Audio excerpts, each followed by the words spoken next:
Welcome to our 2022 RPOD 193. Starting right in the back bumper here. If you just kind of squeeze it together and pull it on out of there, inside of the back bumper, you're going to find your sewer hose. Just take note of those two ears and the adapter here. It's how I'll be hooking it up to your sewer system. The sewer hose itself, once fully extended, is about 20 feet long, and we're just keeping it stored in the bumper back here to help keep any sort of stench out of the unit, keep things that bit fresher, and that cap just presses back into place. Right around the corner from there, you're going to find your stabilizer jack. So what it does is just run down, contact the ground, give it another turn or so just to firm it up. It'll get rid of any sort of bouncer sway you see you currently got in the unit right now. Just keep things firm while you're out camping. Up from there, you're going to find your power inlet. So as you pop that open, you're going to find a little notch in the bottom corner here. It's going to line up with that notch there. Press those in together. Little 1/8 turn will lock it into place. Then you get the threaded collar in the back there to really lock it down. Following the cord back, you're going to find a standard 30 amp end there. Most campsites are going to have that. You can just plug straight on in and you're good to go. We do also provide you with a 15 amp adapter. So if you're looking to plug in at home to charge your batteries or run your fridge, you've got the power to do so. Right beside that, you get a cable and satellite inlet, so just a coax cable plug into there, fires up at your TV location. Just step forward and you get this storage compartment here. So as you open this up, you can see it's just empty right now. Once we're done here, or once we get to the other side of the unit, I will be showing you kind of your exterior kitchen setup. Your exterior kitchen setup is stored in here once we're all done. Down underneath that is your sewer system. So on the left here, you can see you got your gray valve with the little cap on it there. So you're just gonna undo that cap and pull it on out. It's got the same ears on it that your sewer hose had, so that just attaches the same way. All right, gray valve signifying this is the gray tank. Gray tank's gonna be filled in your sinks as well as your shower, so typically cleaner water, so you'll be wanting to dump this one last. Over on the right here is signified by the black valve is your black tank, so that works the same way. You get the same cap on it, attach that up the same way. Black tank is filled in your toilet. It's of course gonna be your dirtiest water, so you'll be dumping that first. Right kind of ahead of that, you get a low point drain here. So what those do is they just open up the water system, just allow it to drain itself out. So if you live in the trailer for a while, you don't want your water going stale or stagnant, you can drain it all out before you leave. Or for winterizing, you just want to get the water out before pumping antifreeze through. Up top from there, you get your hot water tank. So just lining up that keyway and you can pop it on open. Control for turning it on with electricity is just that little switch in the bottom there. You turn that switch on, turns it on with electricity. Your control for turning it on with propane is just inside of the unit once we get inside and use that though, I will go over reset procedure, and the button that I'll refer to is just right here. Up from there, you're gonna find your pressure relief valve. So what you can do there is basically just pop that open, make sure that shot of water comes out. That bit of water coming out of there is just letting you know that tank is full. It's safe to fire it up. You're not gonna burn anything up by doing so. So before firing it up with either source, you just wanna hit that valve, make sure it's full, and then you can close it up. And that's that. Towards the front here, you got your fresh water inlet here. So pop that cap out of there, and then your water hose is going to stick into there. Turn on the water, and it fills up your fresh water tank. You know that tank is full once it starts spitting water out of this vent right here. The drain for that fresh water tank is right underneath. You get that little white cap back there. You just unthread that, and allows the water tank to drain itself out.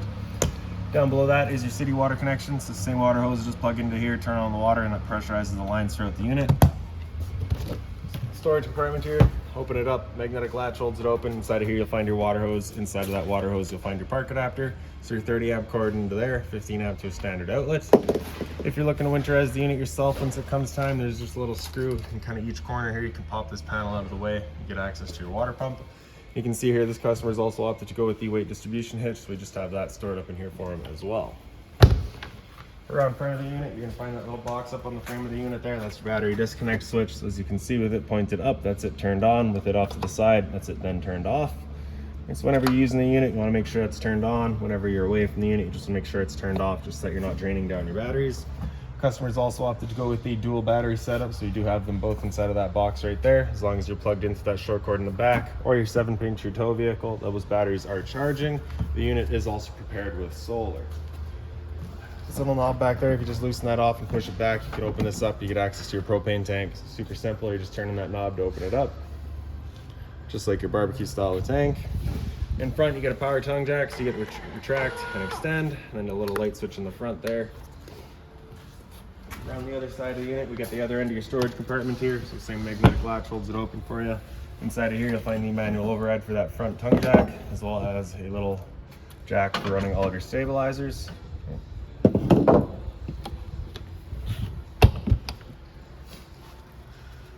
Back a little ways, we'll get your griddle right here. Right behind the griddle, you got a GFI protected outlet. So if you're looking to have coffee or toast outside, you've got the power to do so. So basically the way these guys work here is you have kind of this one little ledge that's just kind of screwed up to the wall of the trailer. And then you have this little bracket here. So you can see it's got the lip on top and the ledge on the bottom. So you're just taking that top lip, lining it into place and letting it fall down, making sure that bottom leg is coming down just to support it properly. You have the same sort of ledge on this guy here. So you can see that just pulls off the same way. Then once you have it laid in there, your two arms then swing out. You just slide your griddle onto place. You can see it's got that little black plate with the wings on it. Then you have the little strap there, locks it into place. And for your hose here, you can see it does have that little safety valve. So with that valve opened up, you cannot undo your quick connect. So you just have to make sure the flow of propane is turned off, then you can disconnect it. So you'll attach it to the back of your griddle here, press it into place until it clicks in. Then you can lock it down, open up the flow of propane there. And then down underneath the unit, you should have the same sort of valve right down here.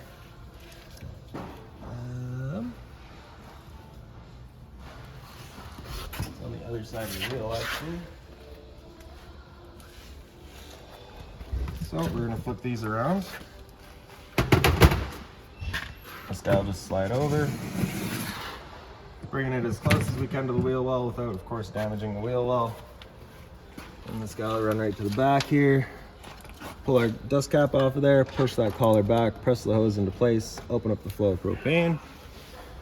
And then at the griddle itself, we turn this knob in, and rapidly turning it past light as it clears all the air in the propane line. And we get our propane here, you can see she fires right up.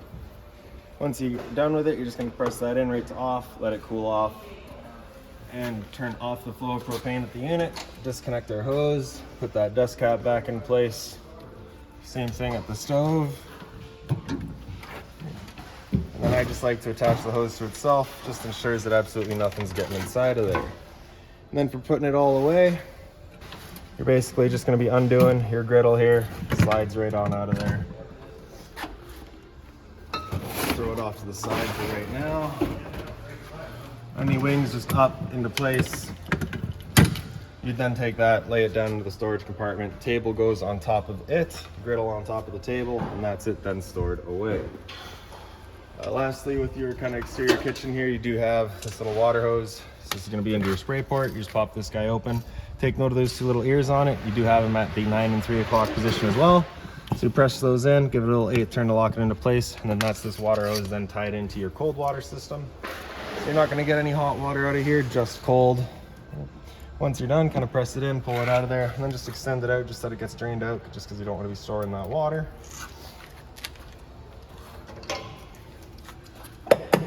This vent right here is just a service port for your fridge. Nothing back there really for you to worry about. Kind of up from there, you get your two exterior speakers. In the middle is your stove vent. So of course, propane stove is putting off fumes whenever you're using it. So you just want to make sure this flap here is opened up with your fan inside turned on to then evacuate any fumes. Once you're done, you just press that flap into place, closes it off, prevents any dust from kicking up in there. Right back here, you also get you the exhaust for your furnace. If you're ever running your furnace, just make sure it's not blocked off. It does get hot.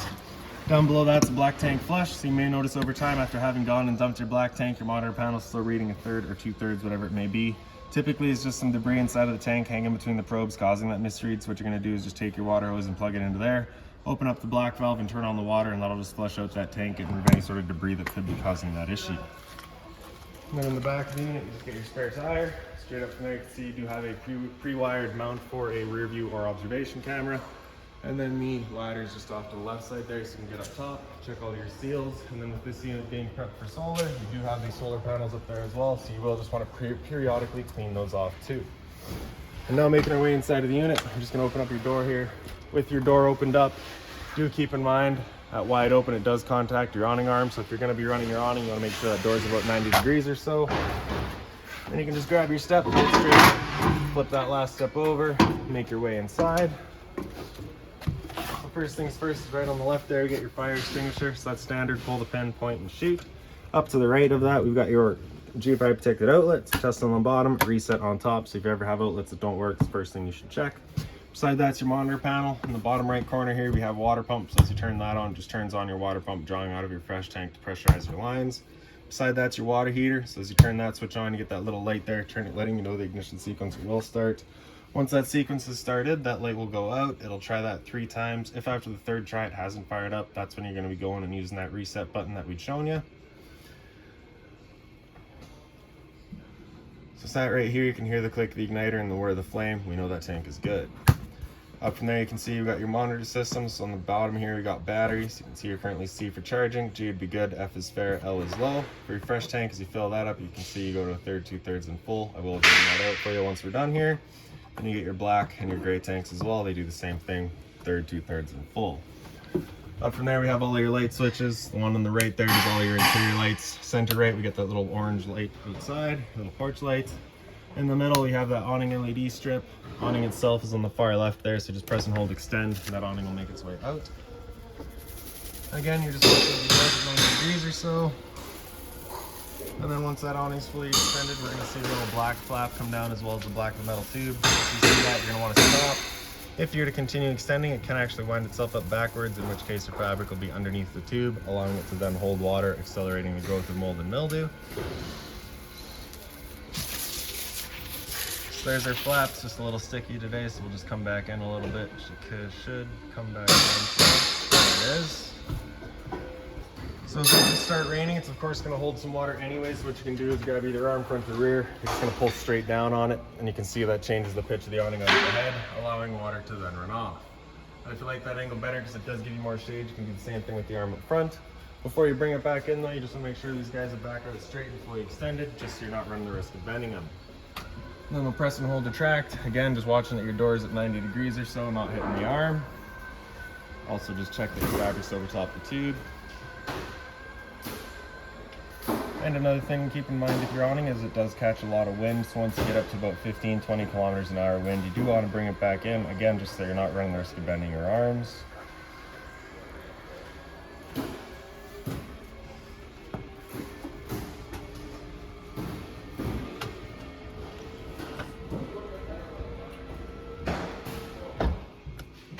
Side room's right beside that, center left's here, so press and hold out and the slide will make its way up.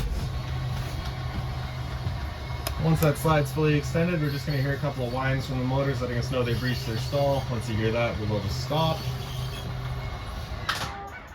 As simple as that. Up from there, you get your stereo. So top right there's a power button. You press that, turns it on. Press it again, that'll mute it. Press it and hold to turn it off. Bluetooth down below that, and you get your AM, FM. Hit that, and you can cycle through all your bands. Auxiliary is also just right in the front here, and then you get your pause and play. Speaker zone 1 is going to be your inside set of speakers. Zone 2 is your outside set. Volume control, press that, you get into all your settings. Simple as that.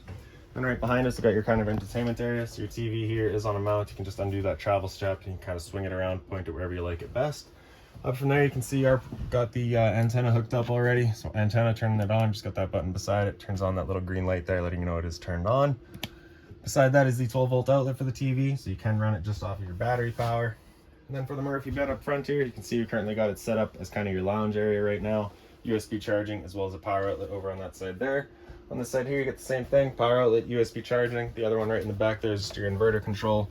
So with that light turned off, it's of course your inverter turned off. If you press that button right there, obviously it's turned off outside as well. So basically underneath your front storage compartment here, if you reach up, there is your inverter right there. A simple power button right on it, just turn it on and off. If you have it turned on, you can turn it on and off from this button right here, just to kind of prevent you from having to go outside every time. Basically what that'll do is it'll take your 12-volt power from your battery, it'll invert that and create 120-volt out of it, and that'll send that power to your fridge. So that if you're out dry camping, you can still have your fridge going without wasting all of your propane. So for the front bed here, if you just kind of take the couch, pick up the base, see she folds right down. We get a travel latch on the right side here. Pull that in towards ourselves, then you can lay it down. And you can see you do have the little kind of cover for it there. Your mattress is a folding mattress. So once you're ready for bed, you're gonna unfold it, have it set up just like that, and there you go. Once you're done, you're gonna fold that back up. Make sure you stand it up. And then you can bring the table back up with it. Before I do that though, I will go over that front kind of window here. So you got all your red latches there. They do signify that this is an emergency exit. So you just undo all of those, swing that window wide open and hop on out. You can also just use it as kind of an open window. So you do the same thing, undo all of your latches here, push it out a little bit. Then you get this knob here, you just tighten that down. That'll allow the window to then hold itself in place. You bring this top screen down. That is of course then just a little screen to keep any bugs from getting up in here. You bring the bottom up with it, and then you get your proper blind there. Then of course you can separate them and have just the open window. So like I was saying, we're gonna fold the mattress up and then bring the Murphy bed up with it. Locks right into place. Pick up the base, kind of give the back a little encouragement, comes back around, and there you have it. Blinds throughout the unit are just on this tension system, so they just kind of sit wherever you leave them. Straight up from there, you'll find your smoke detector. There we go. Then in the slide out here, so you have your storage up top. Another emergency exit signified by the red latches. So you undo the latches, swing the window open, hop on out. The little armrests here do fold out of the way. Same thing over there. And then this guy will fold down. You're just picking up the base, folds on down, just like the couch up here does. The table is going to be super simple, so it is just on the travel strap there right now. That I will re-secure once we are done here.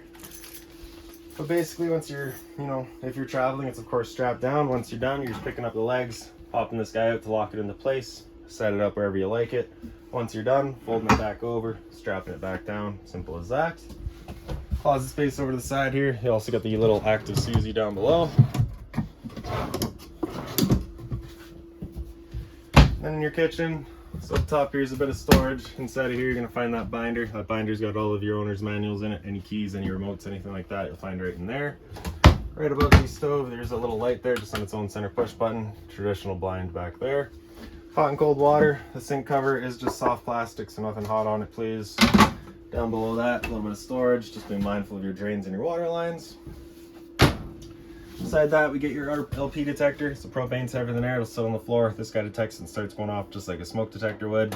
Microwave right up above it. You do have the convection feature to it as well. For the stove, you just got the cover that flips on open. You get a little light up here as well as that fan. So this is that fan that you want turned on, with that flap outside opened up. Then you can take the knob, press it in, turn it over to light, hit it with a lighter, and you can see she fires right up.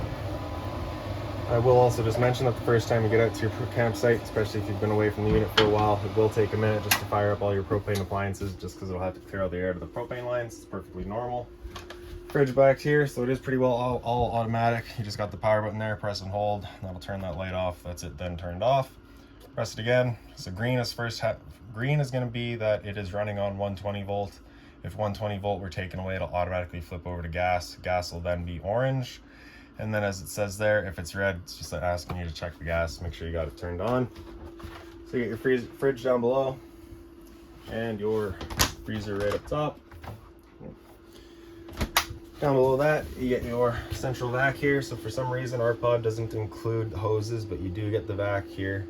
So slide that slider in towards the middle. You get access to the bag right in the back there. Slide that little pocket over, and that's where your hose would attach to. Power button there just turns it on. And then down here is just kind of a little dust pan eliminator. So basically you're just sweeping up all your dust right here. Open that up. Sucks up all the dust for you. And simple as that. Beside that's your converter. Press the top and center and she'll pop on open. You get all of your breakers on the left side there. Whenever a breaker breaks, it's going to sit in the middle. So just turn it off and then back on to reset it. And on the right side, you get all of your fuses. Whenever a fuse pops, you'll get a little red LED right beside it, letting you know exactly which one went. A little bit of closet space here, pantry space, whatever you want to use it for. And down from there you get your furnace. So one nice thing about this furnace is that once it fires up, you can physically see the flame. Downside to this furnace is that it is not ducted. It is just dumping all of its air right here. So if you're looking to move that air forward and back, you just might want to get yourself a fan. Up on the wall behind me here, you've got your thermostat. So the bar in the bottom there will wake it up, hit that bar again, it'll come into fan low. So fan low is going to turn on the air conditioning fan on low and just move some air around, no cooling involved.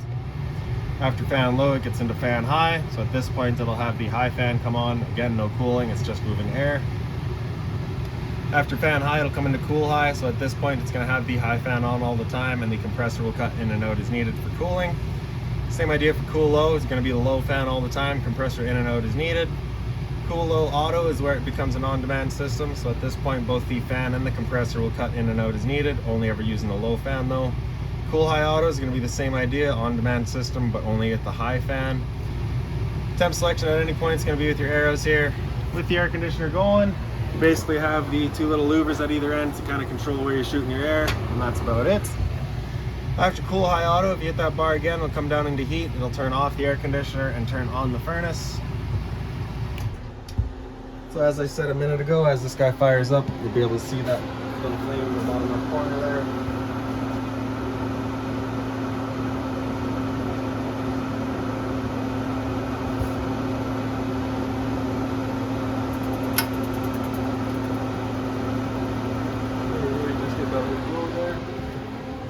first couple of times you run that furnace, you may get a bit of a smell throughout the unit. That's just the new furnace smell. It will go away. So after you heat, you hit that bar again, it'll come into off, and then it just cycles back around. Straight up above that is your solar charge controller. So basically, if you just hit B there, you can get into all your different kind of readouts for it. So you can see your solar panel's currently charging at 0.1 amps. So because we're inside, it's really next to nothing. 100%, so you can see we are currently charged. Brand new batteries makes sense. And really, it's just all you're doing with it, pretty much. In the back into your little bunk spaces, you do have a little light. It's on its own center push button there. USB charging right down below it. Same thing in the bunk down below. And then into the bathroom here. The light switch is just right up on the wall there. Right above my head, you get a roof vent. So you're just gonna pull that knob down to unlock it, and you can just turn it open. In the back corner, you get your button, turn on the fan. So you get 1, 2, 3, and 4. If you hit it again after 4, it just comes down back into 1. To turn it off, you just hit the off switch in the back there. Then you're gonna turn that knob to close it back up. Once you have it closed tight, you just push that knob up into place to lock it in. Behind me is your toilet. So you got the flusher right front and center there. In the back little storage here, you do have the one down there. It's got the toilet paper dispenser inside of it. We just don't install that because location is personal preference. In the shower, it's all standard, hot and cold water, standard head and hose. The only exception back here being that you've got that kind of shower miser. So basically what it does is with that kind of knob pointed up, it's gonna just use your shower as you would normally. If you bring that around and have it point down, that's gonna kind of recirculate all of your water back into your freshwater tank. So for example, you're sat here, you're waiting to take a shower, you don't want to be wasting all of your fresh water waiting for the hot water to get here. So what you can do is just turn that down. It'll recirculate all that cold water back into your fresh tank until it gets warm. Once you feel that get warm, you can flip it back up, and there's your hot shower with minimal wasted water. So that's about it for this unit. If you've got any other questions on it, please feel free to give us a call, 204-237-7272.